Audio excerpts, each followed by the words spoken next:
Bonjour, chers élèves de première âge GGSP.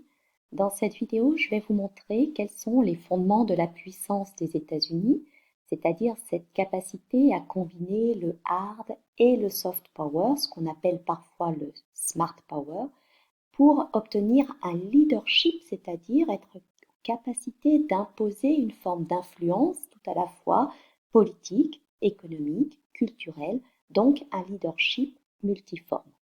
On va d'abord voir que les États-Unis sont la première puissance militaire mondiale. Pour cela, il suffit de voir ce graphique qui présente les dépenses militaires par pays en 2019. Et on voit tout de suite en bleu que les États-Unis, avec 731,8 milliards de dollars dépensés en 2019, ont un budget militaire qui est nettement supérieur à celui des autres pays. En plus, c'est un budget qui est en hausse à peu près constante et qui représente à peu près 35% des dépenses mondiales.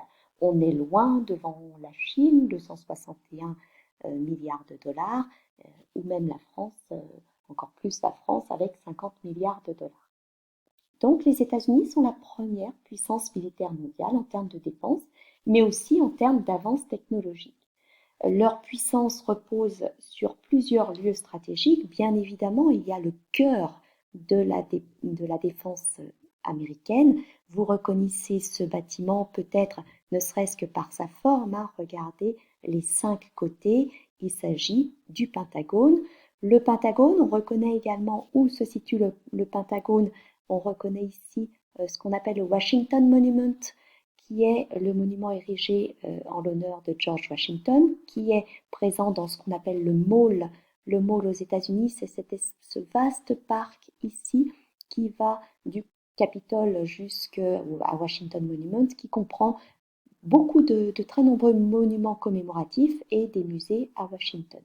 Donc le Pentagone, siège de la puissance militaire des États-Unis, siège du ministère de la Défense, il se situe à proximité du siège de la NSA, National Security Agency, qui, elle, est responsable de la sécurité dans le domaine des communications, en particulier du cyberespace. Donc on a comme ça des lieux emblématiques de la puissance militaire américaine.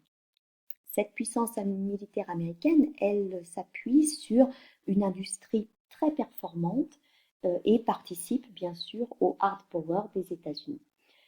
Elle est une puissance nucléaire, le pays est une puissance nucléaire, mais à l'instar des autres pays détenteurs de l'arme nucléaire, son arsenal est très important, très supérieur à ses rivaux, à ses concurrents. Ce qui fait des États-Unis les premiers exportateurs d'armes. Hors de leur territoire, ils s'appuient aussi sur un vaste réseau d'alliances hérité de la guerre froide avec l'OTAN, vous l'avez dans la légende ici noté en anglais, NATO, l'OTAN, l'organisation du traité de l'Atlantique Nord, qui va se combiner à d'autres traités pour faire de nombreux alliés aux États-Unis. On les voit représentés en bleu sur la carte.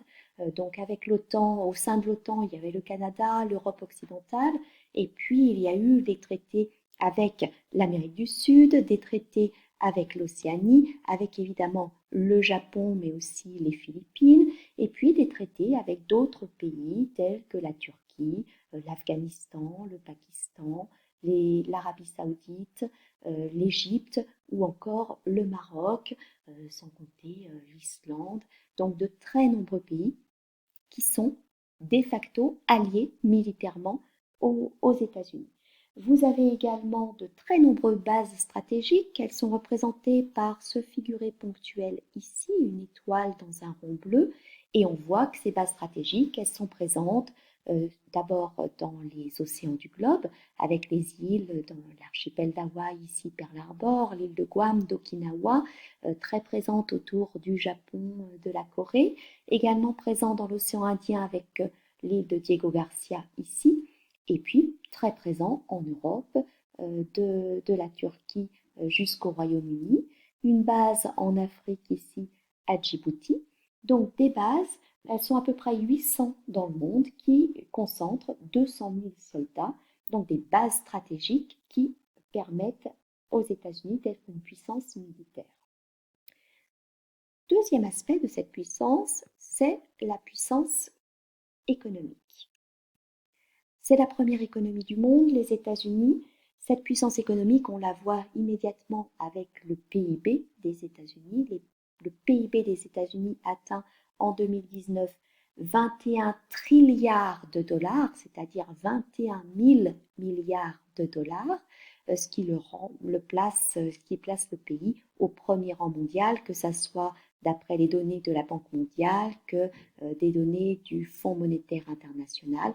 Les États-Unis dépassent 20 trilliards de dollars de PIB, de produit intérieur brut, ce qui représente à peu près 24% de la richesse mondiale.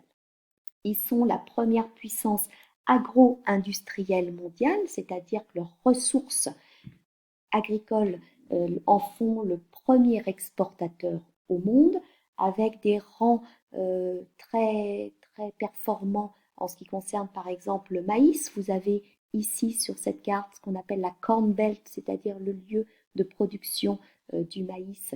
Premier rang mondial pour la production de maïs, premier rang mondial aussi pour la production de soja, deuxième rang mondial pour la production d'agrumes, des agrumes qui sont produits par exemple ici en Floride et en Californie.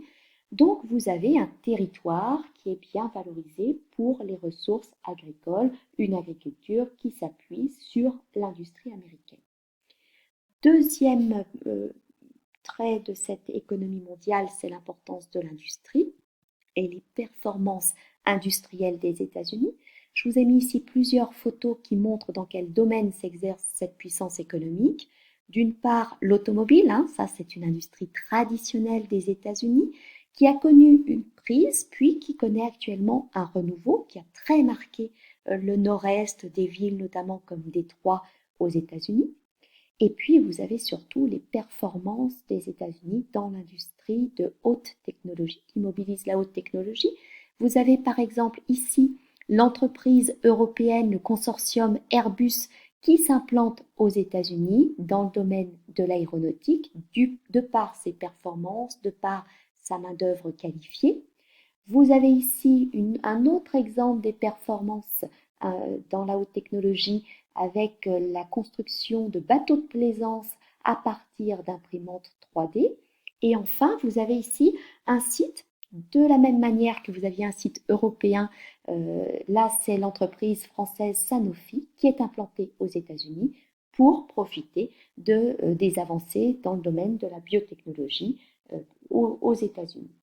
Donc, une industrie performante qui est très innovatrice, donc très présente dans le domaine des sciences, de la haute technologie, de la santé.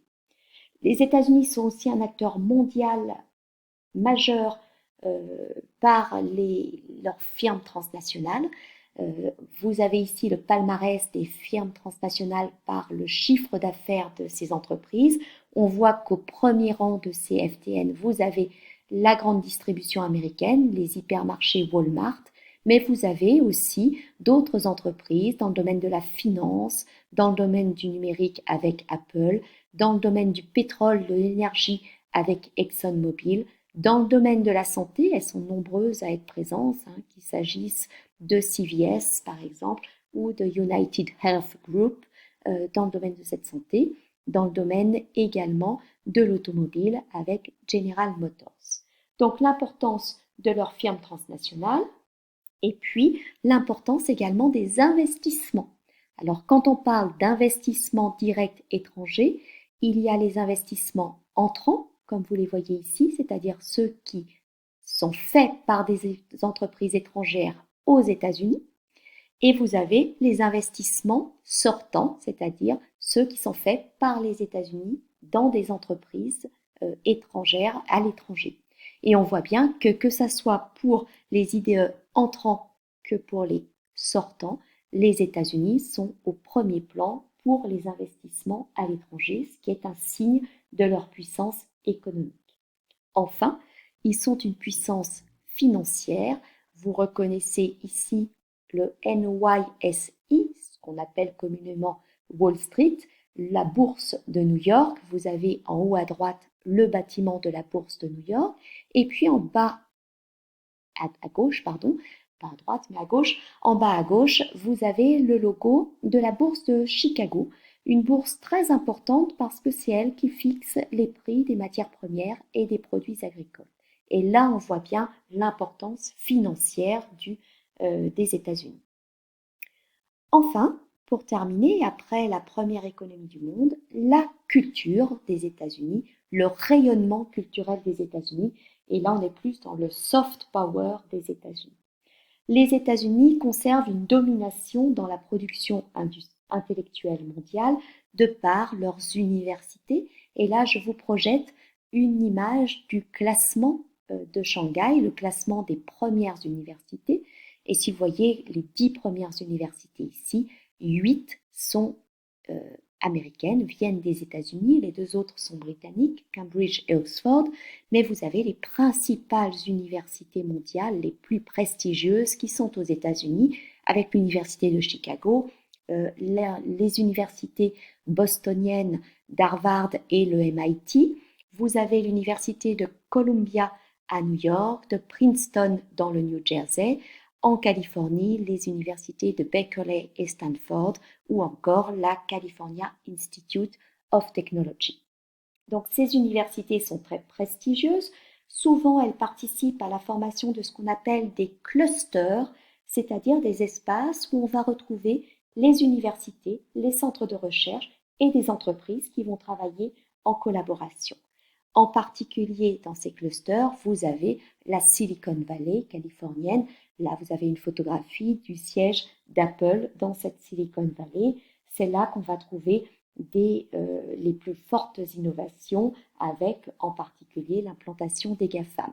Mais vous avez d'autres clusters qui sont en place. Il y en a à New York par exemple avec la Silicon Alley ou autour de Boston avec la route 128. Enfin, on ne peut pas parler d'influence culturelle sans parler d'Hollywood. Évidemment, la production audiovisuelle en Californie, à Hollywood, elle génère 90% des bénéfices du cinéma mondial. Ces productions se vendent dans le monde entier et participent à véhiculer une image généralement très favorable des États-Unis. Voilà, on a fait le point sur la puissance des États-Unis. Il conviendra de voir dans une prochaine vidéo les points d'achoppement, c'est-à-dire les limites de la puissance des États-Unis. À bientôt, travaillez bien.